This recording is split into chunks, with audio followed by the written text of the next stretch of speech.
into Beyond the Arc with Coach Gebbia, Dan Laing, Coach Gebbia. And let's start off with some positives, and that is Jade Edwards is the Patriot League Player of the Week. She's really seeming to find her rhythm. Yeah, I'm really happy for her. We haven't had a Player of the Week yet this year, so it feels good to have one at least. I told them in the huddle when we kind of announced it that it'd be great if others would like to join Jade. But yeah, she's starting to come out of her funk a little bit in the sense of like we've been through the conference for one time through. I think she understands kind of how she's being guarded, and she's starting to figure out the zone a little bit more, the zone offense a little bit more, and she's finding a rhythm. And I mean, it's great to see the Jade we saw in the non-conference now in conference. It's whether or not she can continue in the last 3 to 4 weeks of the season.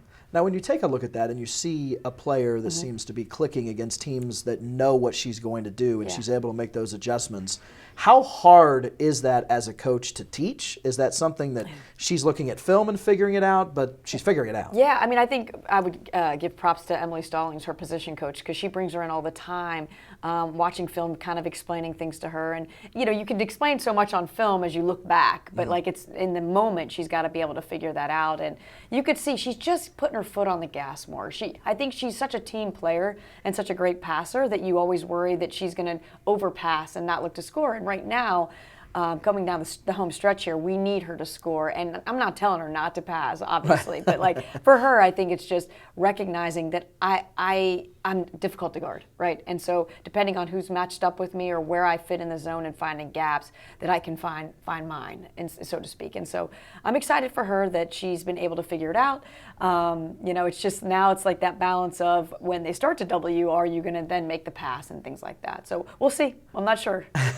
You mentioned the scoring. I mean, she does have back-to-back games with 20-plus points. She does, yeah. I mean, just fun to watch, right? And in different ways. She always scores in different ways. I mean, the other night against Loyola, she had 4 threes, and I don't think Joe expected that. He said to me after the game, what, she's going to make 4 threes on me? But she's capable of scoring in a variety of ways, and I think it's just her recognizing when those opportunities present themselves and then not being afraid to pull the trigger when it's there. And I see her perimeter game starting to open up a little bit more, and I think that's why you're seeing more 20-point games. And she's taking advantage of it, yes, which is good. She is. She is. You talk about perimeter play, and Caitlin Moreni recently stuck her 100th career 3. So that was a pretty cool moment. She did that up at Army West Point. She did, and I don't think she had any clue that she was close. So we tried to keep it a secret so she didn't know. And then after the game, it was a close game, obviously an overtime win for us, tough opponent, but we went into the locker room after and they had poppers for her. So she went in the locker room and they were celebrating and she's looking around like, what's going on? So I had to kind of whisper in her ear, this is your 100th made 3. She's like, oh, okay.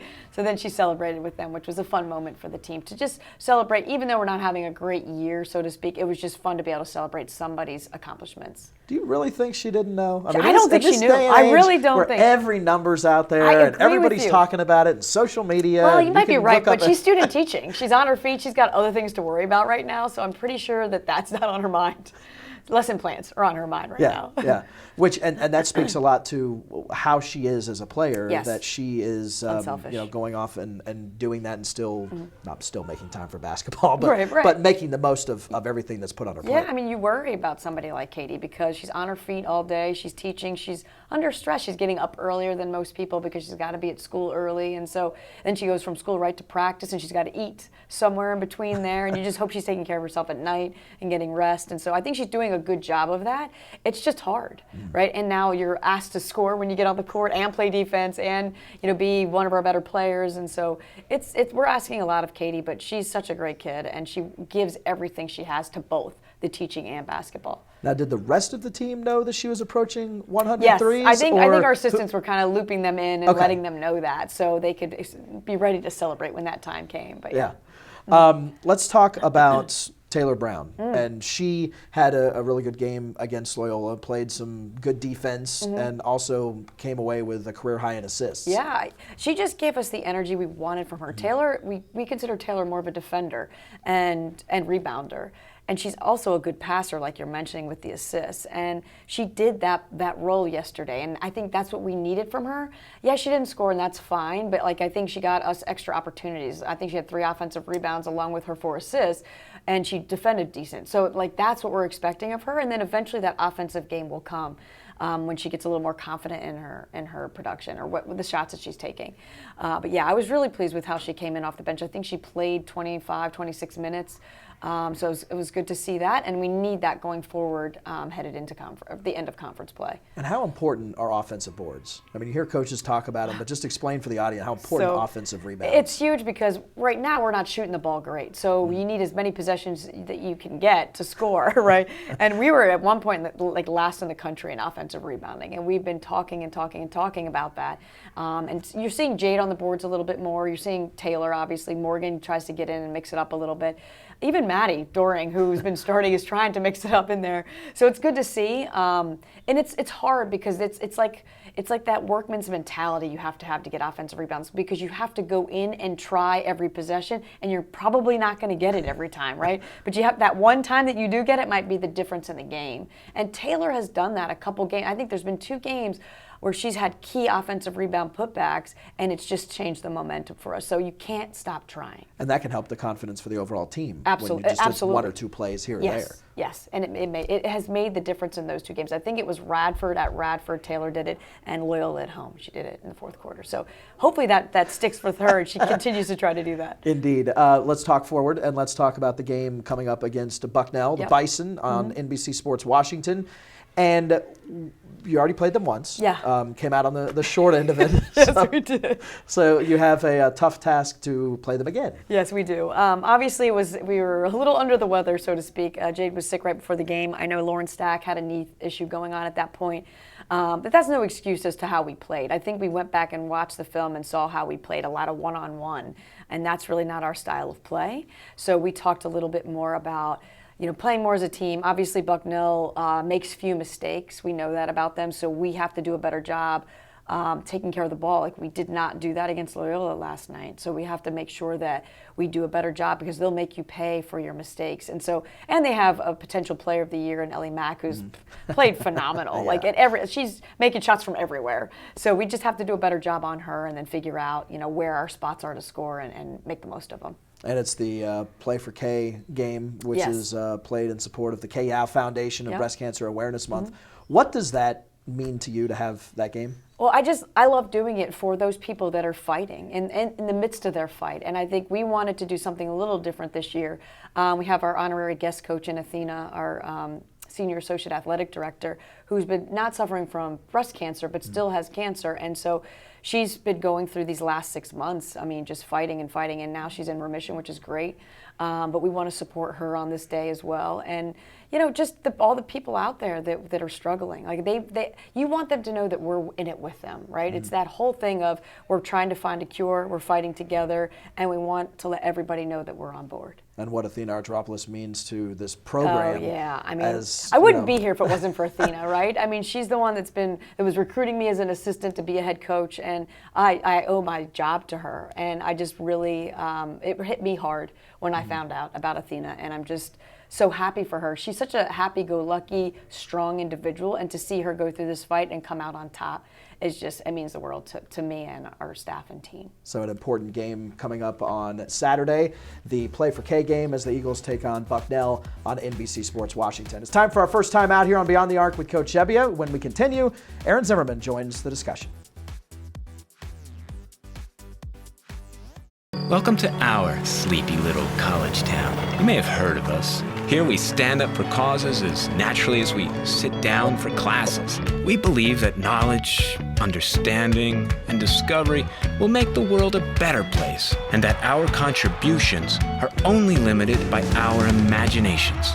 Words, medals, and degrees don't make us who we are. Meaningful change does. We are American. And there's nothing we would rather be. Hi, I'm Billy Walker, Director of Athletics and Recreation here at American University. In the wake of the tremendous generosity from the Melcher and Cassell families, as well as many others, we continue fundraising and planning for our new athletic facility, the Center for Athletic Performance. The CAP, as it will be known on campus and around the D.C. Capital Region, will be a new state-of-the-art athletics competition and training facility. The CAP will positively impact every varsity sports program, as well as our recreation, club, and intramural operations. It will also play a major role as a gathering spot for the entire student body, grow school spirit, and be a source of pride and entertainment for our alumni and fans. In order to achieve these goals and ensure the construction, operation, and sustainability of the CAP, private support is needed. We hope you will join us as we set forth to have a positive impact on every student experience, enhance the university's national profile, and bring a new source of pride to everyone who calls themselves an Eagle. We look forward to hearing from you, and go Eagles!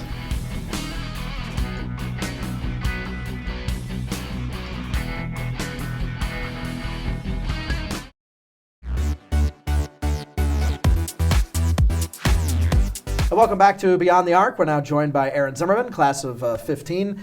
Thank you for taking some time. Thanks for having me. Now, what is it like to be back on campus and stick around the team? And campus has changed a lot, right? Campus is changing completely. When I just pulled in today, I didn't even recognize some of the buildings. And it's just great to be back because I think it's been almost 2 summers now since I've been on campus. So it's really nice to be back, and I'm glad I'm able to be here when people are here instead of just in the summer. So it's nice. What does it mean for you to have alums come back, players come back, and be around you and the program? And I think it's awesome. I mean, to have Arron come back, you don't see it all the time, with programs. I've been in other programs where that doesn't happen as much, and I just think you hope that they had a good experience and that they want to come back and see you and see how the team's doing. And she's going to come to a game, which is great, just to cheer on the team. And really, it's the way you build your culture, and to have her come into the locker room after and talk to the girls and just make connections, because she's somebody that might be able to help them when they graduate, and that's kind of the connection that we want to build. And is that something that you're looking forward to? I'm so excited about it. Since I haven't been here the last 4 years, it's kind of hard to do when you're not on campus or you don't know the girls, you haven't met them face to face. So now that I'm able to come to more games and be here, I'm here for a few days before a game and be able to meet them and see practices and just be more involved than I was when I wasn't in the States. Now, are you going to pick up on somebody and say, you need to do this or you need to do that? Or do you tell Megan that she kind of... We'll see how it goes. We'll see what the dynamics are. She'd be a great coach, so I think she'd be more than... I'm fine with her doing it. So if she wants to come to me and say, hey, Maddie needs to do this, let me know. Maddie, I could do it. I've known Maddie for a while, so that's fine. But I don't know everyone else, so depending on what coach wants me to do, I'll go that way. You mentioned Maddie Doring. You guys went to the same high school. Talk about your relationship with Maddie and how far back it goes. So I've known Maddie, I don't remember exactly how long, but all through her high school career at least. Like you said, we went to the same high school. We're a pretty close-knit group there. Every summer that I've come home from playing overseas, I've gone back and helped coach or run camps, work out with them, and just kind of help them in their process of figuring out colleges and whatever else it may be, since I went through that process. So known Maddie for a while now. So I'm glad she's here. I love when I'm seeing her play and she's in the American uniform, and she understands a lot of we're still in the same system that I ran. So, we'll talk about that a little bit, or even just things going on at campus or in school. Obviously things have changed. It's been a few years, but things are still very similar. What are some things that you told Maddie about trying to get her to come to AU? I think it was mostly about the coaching staff. The school can be, whatever. I think when you're playing basketball, it's a full-time job as much as school and academics is really important. You're with these people 24/7. They're your family if you want them to be or not. And I had a great experience when Meg came in, and so I was just told her, me and Maddie are similar people in certain aspects, and we have similar personalities and who we would choose to be our friends and want to hang out with. So I had a good feeling she would get along with the coaching staff, and I knew I thought I understood who the coaching staff was trying to bring in. So I thought Maddie would fit in that dynamic. And then also just in the system, I thought she would be a decent fit. Now let's rewind back to when you were playing. And you were here at AU. You mentioned that you were here when Meg came in. So talk about that transition a little bit and how that went. So I was, it was my sophomore summer going into junior year, and I was actually overseas in Israel playing in the Maccabi games when I found out that our previous coach was leaving.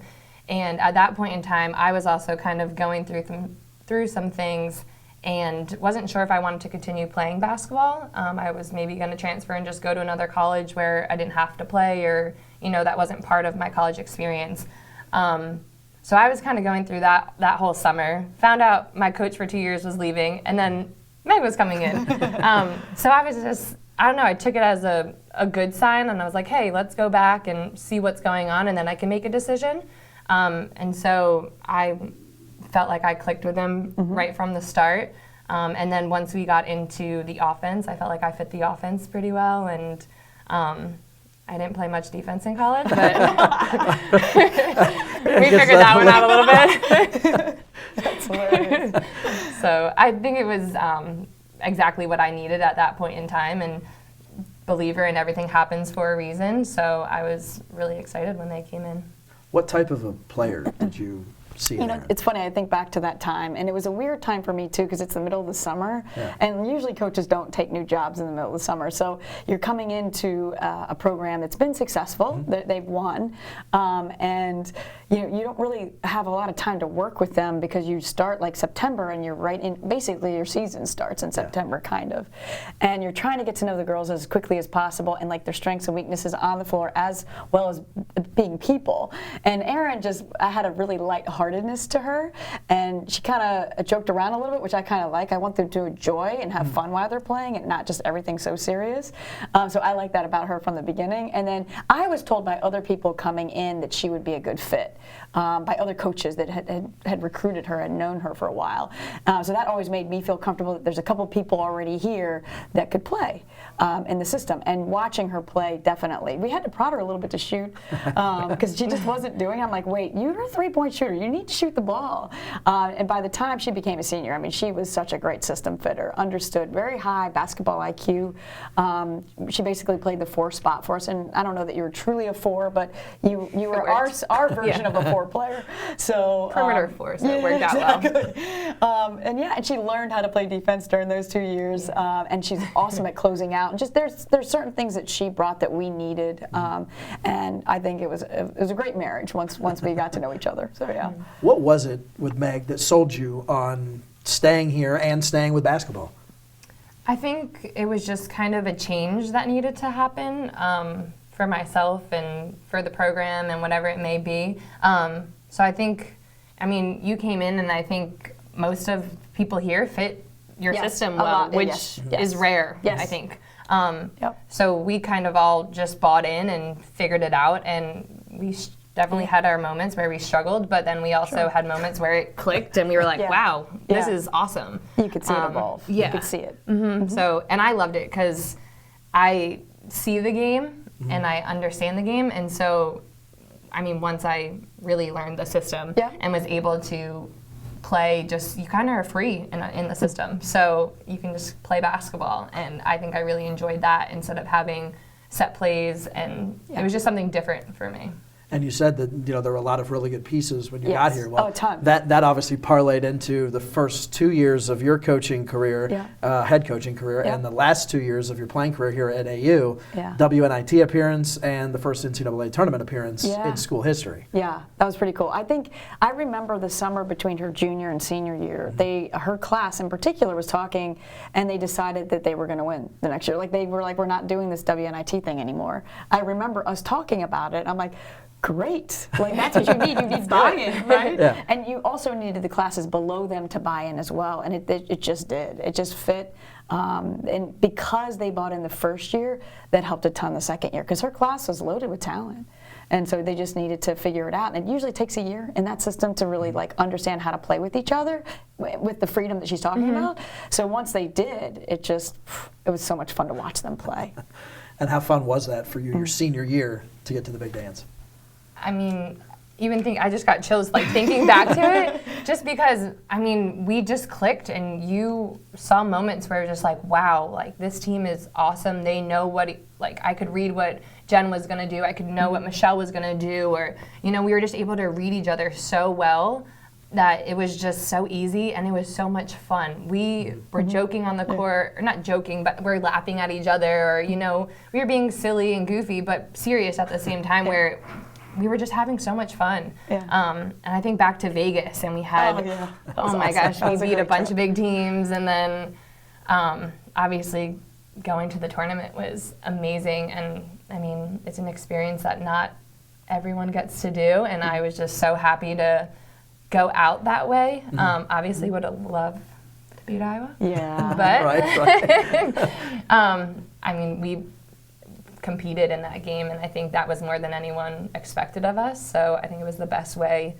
I mean, unless you're going to win it all, I think that was the best way to go out. For sure.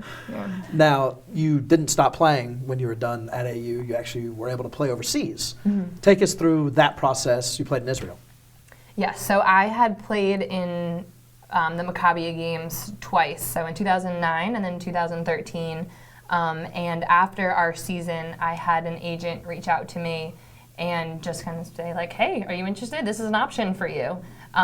And so I kind of did some research. A few of my teammates from the Maccabi games had like finished college and then gone and played overseas. So it was just something that I kind of did some research, and then eventually I was able to make Aliyah and get my citizenship in Israel. So I didn't count as a foreigner, which is a whole other conversation.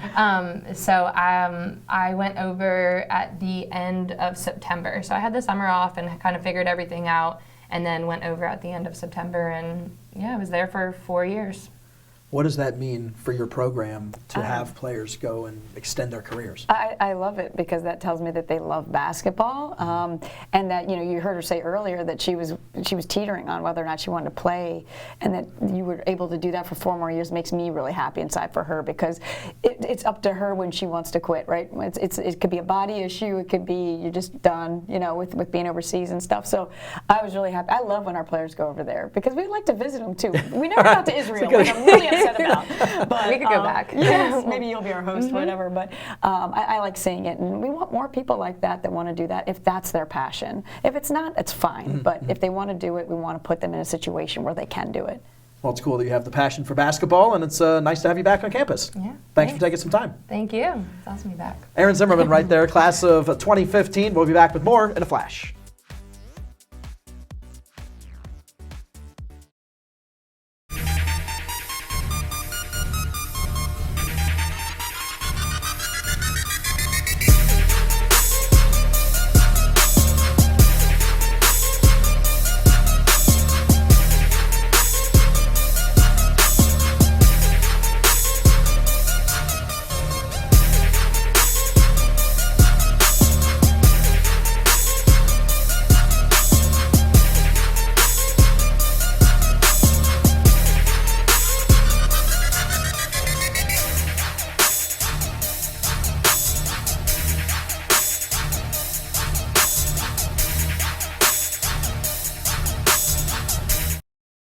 Hi, I'm Billy Walker, Director of Athletics and Recreation here at American University.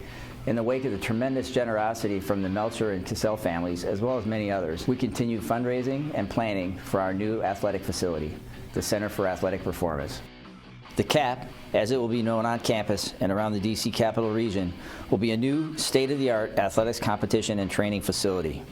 The CAP will positively impact every varsity sports program, as well as our recreation, club, and intramural operations. It will also play a major role as a gathering spot for the entire student body, grow school spirit, and be a source of pride and entertainment for our alumni and fans. In order to achieve these goals and ensure the construction, operation, and sustainability of the CAP, private support is needed. We hope you will join us as we set forth to have a positive impact on every student experience, enhance the university's national profile, and bring a new source of pride to everyone who calls themselves an Eagle. We look forward to hearing from you, and go Eagles!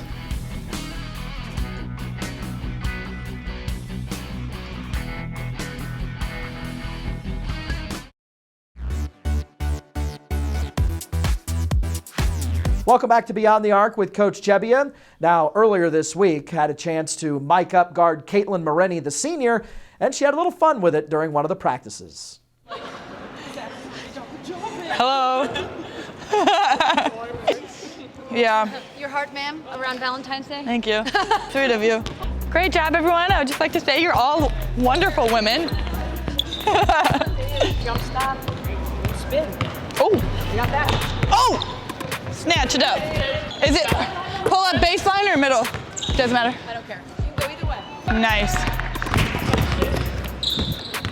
Ooh, oh, nice. I got you. Who else is going to? Not you. Yeah, Morg. Me first. Good, good. Yeah. The first couple were good. 3, 2, 1. For the win. Ah! Good job, ladies. Way to hit. Ball up. I got ball. I got ball. Yeah, Robin, these switches. Woo! Hey, here. Good help. Woo! Mine. Good job. Woo! Oh my gosh! Woo! Good pass. Woo! That was smooth. Reverse. How many people wrote take care of the ball as one of the 3 most important things for this game? Here we go. Details, let's go, details. Yeah, Maddie. Yeah, that one! AU on 3. 1, 2, 3. AU. Well, this has been fun. I have forgotten for part of it, and I feel a little crazy talking to myself. All right, thanks, Caitlin. And so a little mic'd up segments, interesting segments, showing some fun that the team likes This to might have. have been one of our first. I'm not sure. I think I've done it before, but it was nice to have the players involved. And I told Sam I thought that was the best thing for them. Just you could see her teammates have fun with her, knowing that she's mic'd up. So they were saying things to her in the mic and saying hi to Sam, and she was talking to herself, and it was really kind of fun to see, because sometimes like what's actually going on in your head is coming out through your mouth, and sometimes you don't always get to see that as a coach because you're focused on the X's and O's piece. But for her to have fun with it and tease her teammates a little bit and just get the team kind of moving and going and getting on their case about like the upcoming game a little bit, because she's our leader, and just to see how she's able to do that, and doesn't matter that she's mic'd up or not, she's serious about what's happening, is a great thing for Katie. So that is what we saw is what you get. Yeah, She wasn't putting on a show or doing something. Not at all. And I told her maybe for her senior day, maybe we'll have her do the pregame talk. I mean, she's a teacher, and so why not put her up there and have her do that as well? So we'll see. We have more in store for Katie. Don't you worry. Indeed. No, I'm not worried.